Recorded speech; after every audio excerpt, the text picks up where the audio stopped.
ఇచ్చారు. ఈవేళ 5 నెలల తర్వాత ఈ రిమాండ్‌లో నుండి వచ్చినట్టు ఫిర్యాదు మీద నోటీసులు ఇవ్వడం వెనక ఈరోజు పార్టీ అండదండలు మీకు లేవు. ఏకాకిగా ఉన్నారు. ఇటువంటి తరుణంలో గనక వారు చేయాల్సినటువంటి ప్రక్రియ గాని పూర్తి చేస్తే ఈజీగా వాళ్ళ పని అయిపోతుందన్న భావన. చేసుకుంటే చేసుకొని నేనేమి అదిరేది బెదిరేది లేదు సార్.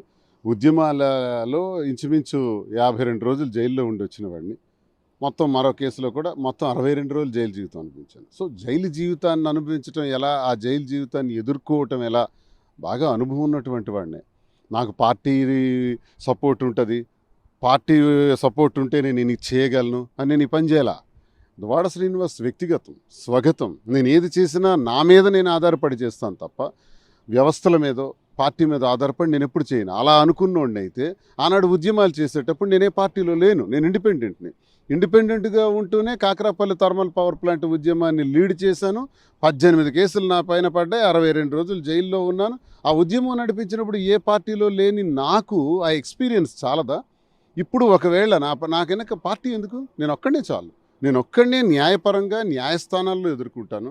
న్యాయస్థానాల్లో నాకు ఖచ్చితంగా న్యాయం జరుగుతుందని అపారమైన విశ్వాసం నాకుంది. సెకండరీ కానీ ఎట్టి పరిస్థితుల్లో మిమ్మల్ని జైలుకి పంపించేందుకు చేస్తున్న ప్రయత్నంలో భాగంగానే ఎప్పుడో కంప్లైంట్లని కేసుగా మలిచి ఈరోజు నోటీసులు జారీ చేస్తారంటే ఏ క్షణమైనా కూడా అలా పనిని పూర్తి చేసేందుకు సంసిద్ధంగా ఉన్నారు.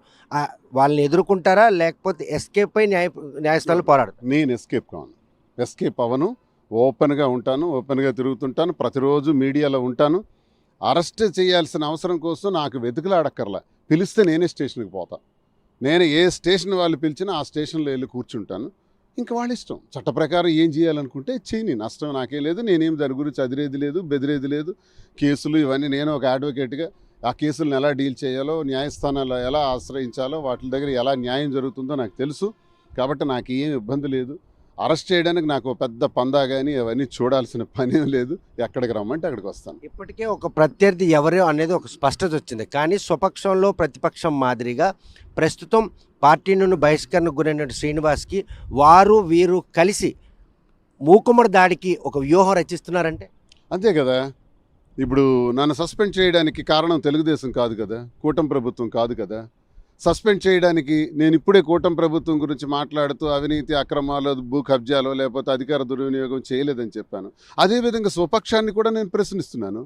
కృష్ణదాస్ కదా జిల్లా పార్టీ అధ్యక్షుడు, ధర్మాన ప్రసాద్ కదా సీనియర్ లీడరు, వీళ్ళిద్దరిని అడుగుతున్నాను. దమ్ముంటే క్రమశిక్షణ కమిటీకి అందిన పలు ఫిర్యాదుల మేరకు అన్నారు. దమ్ముంటే ఫిర్యాదు ఒక్కటి చెప్పండి. మీలాగా నేనేమైనా ఇసుక దోపిడీ చేశానా? మీలాగా ఉద్యోగాల పేరుతో లంచాలు తీసుకున్నానా? తీయండి. మీవైతే చాలా చరిత్రలు నా దగ్గర సాక్ష్యాధారాలతో ఉన్నాయి.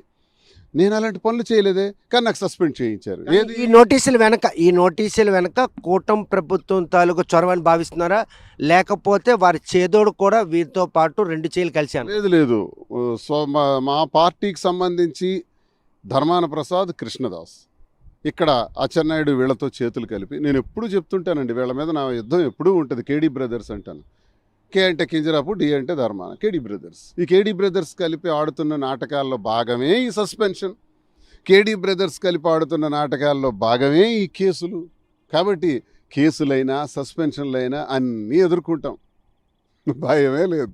సో ప్రశాంతంగా వస్త్ర వ్యాపార రంగంలో మీదంటూ వెళ్తున్నారు. పక్క తెలుగు రాష్ట్రంలో అక్కడ ఉన్నటువంటి మీ ఆదరాభిమానాలను ప్రతి ఒక్కరూ చూస్తున్నారు. ఇటువంటి తరుణంలో ఇటువంటి నోటీసులు తీసుకోవడం మీకు ఏమైనా మదనపాటు అనిపించట్లేదా? మళ్ళీ కెరీర్ ఎక్కడ పొలిటికల్ డ్యామేజ్ దిశగా వెళ్తుందన్నట్టు సంకేతాలు కనిపించట్లేదా? రాజకీయ నాయకులకి కేసులు, జైళ్ళు, ఆరోపణలు, మనం కౌంటర్స్ వెరీ కామన్. చాలా స్మాల్ థింగ్స్ ఇవన్నీ.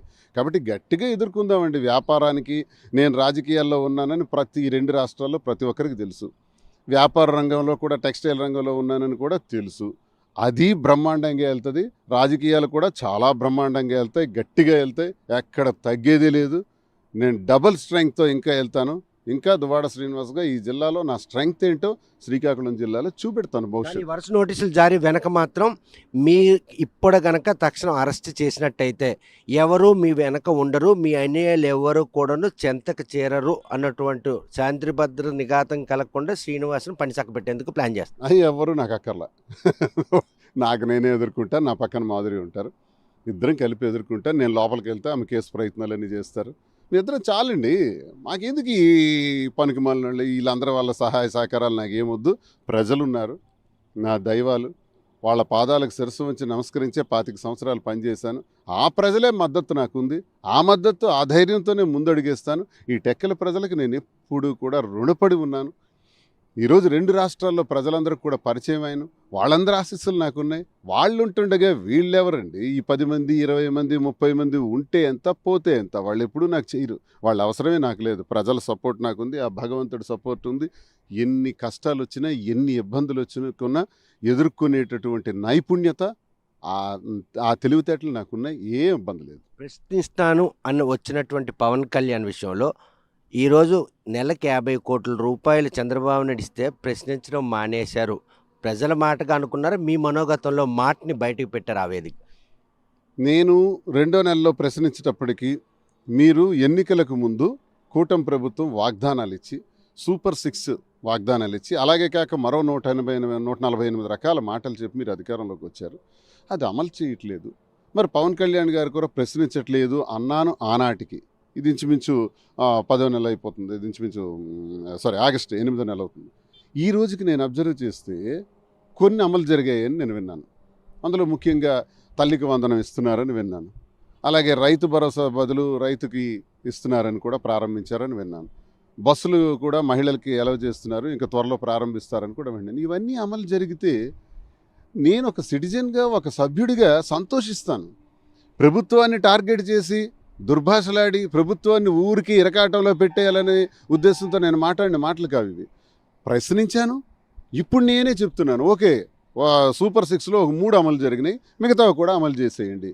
ఈరోజు కూడా నేను చెప్పేది ఏంటంటే కేంద్ర ప్రభుత్వం తాలూకా మద్దతు ఈ రాష్ట్ర ప్రభుత్వానికి ఉంది కాబట్టి మోదీ లాంటి మహానాయకుడు ఈ రాష్ట్రానికి 2 సార్లు రప్పించగలిగే శక్తి ఈ కూటమి ప్రభుత్వంకి ఉంది కాబట్టి ఇది సామాన్యమైన విషయం కాదు. ఇది చంద్రబాబు నాయుడు గారు కానీ, లోకేష్ గారు కానీ, పవన్ కళ్యాణ్ గారిని ఈ గోల్డెన్ ఛాన్స్ని వాడుకొని పోలవరం సమస్య ఉంది, అది వెంటనే పూర్తి చేసేందుకు అడుగులు వేయండి. అలాగే అమరావతి అని చెప్తున్నారు కదా, సరే మీ ఇష్టానికి అమరావతి చేయాలనుకున్నప్పుడు అది కూడా పూర్తి చేసి ప్రజలకు అంకితం చేయండి అని నేను కోరుకుంటున్నాను. ఈ సూచనల వెనక నోటీసుల భయం ఈరోజు దువ్వాడ సీన్ కళ్ళల్లో కనిపిస్తున్నట్టు అనిపిస్తుంది. నోటీసులు భయం అయితే మీరు అందరూ అనుకున్నట్టు ఆ పార్టీలోనే చేరిపోతాను. ఇప్పుడు చాలామంది అంటున్నారు కదా, త్వరలో తెలుగుదేశానికి, త్వరలో జనసేనకి అని మీరు కూడా ఏవో టైటిల్స్ పెట్టినట్టున్నారు. అదే నిజం అనుకుంటే పార్టీకే పోతాను కదా. ఇంకా నేను ఇండిపెండెంట్గా ఎందుకు మాట్లాడతాను? దారి దొరకట్లేదు. నో, ఇండిపెండెంట్గా ఉంటాను. ఇండిపెండెంట్గా ఉండే నేను ముందుకెళ్తా, ప్రజలతో ఉంటా, ప్రజల సమస్యల పట్ల గొంతెత్తి మాట్లాడతా. ఇది నాకు ఒక ఛాన్స్. ఇప్పుడు ఇండిపెండెంట్గా ఉండటం వల్ల ఏ విషయాన్నైనా సరే నేను గట్టిగా మాట్లాడగలుగుతాను.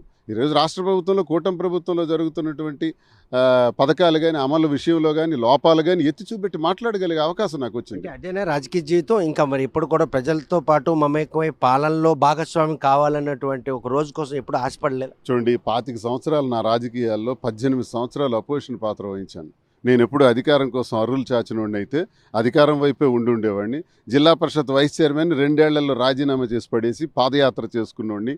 అంటే మాటకి నేను ప్రజల పక్షాన ఉన్నానన్నటువంటి వాటికి నేను కట్టుబడి ఉంటాను తప్ప అధికారం కోసం నేను అర్రులు చాచను. అధికారం కోసం నా రంగులు మార్చేసి తిట్టేవాళ్ళని పొగట్టం, పొగిడేవాళ్ళని తిట్టడం, మాట మార్చేయటం ఇది నా వల్ల కాదు. ఇది నేను స్పష్టంగా, పారదర్శకంగా, ట్రాన్స్పరెంట్గా ఉండటమే నా లక్షణం. చూస్తే కనుక ఈ 2 నోటీసులనే ఇంకా నోటీసులు వెళ్ళి వస్తాయి. ఈ నోటీసులు మీరు ఏమైనా లవ్ లెటర్గా పరిణాలు తీసుకుంటారో, పోలీస్ నోటీసులుగా పరిణాలు, ఎందుకంటే విచారణ లేదు, అలాగని అరెస్టులు కనబట్టలేదు, వీటిని లైట్ తీసుకునే పరిస్థితి మీకు కనిపిస్తున్నట్టు.